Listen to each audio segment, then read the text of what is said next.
Catherine from the Aberdeen Area Convention and Visitors Bureau, and I have a ton of fun stuff to share with you, so sit tight. First things first, Storybook Land Theatre.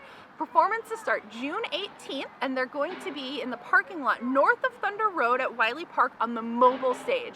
So what's really cool about that is you'll be able to bring a lawn chair or just curl up in the grass, or you can stay in your car because the audio is going to be broadcast on FM radio. Super neat. So check out their Facebook page for more information. Also, the Dacotah Prairie Museum has a couple of really neat tours.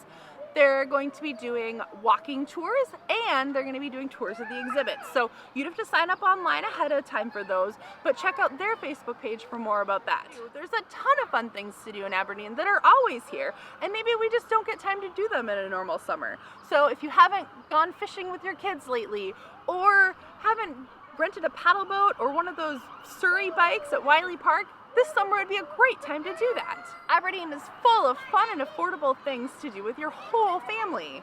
If you're looking for more fun things to do, the Aberdeen Area Convention and Visitors Bureau will be out at Storybook Land tomorrow handing out fun books, and you can ask us questions about all sorts of cool things to do around town. We're going to be right at the entrance of Storybook Land. There's a little picnic area, so that's where you'll be able to find us. Come get your fun books. We'll be there from 2 to 4 or until we run out of fun books. So come check that out and have a great day. And when you're at Storybook Land, make sure to check out our Silly Walk area. We just installed it this week.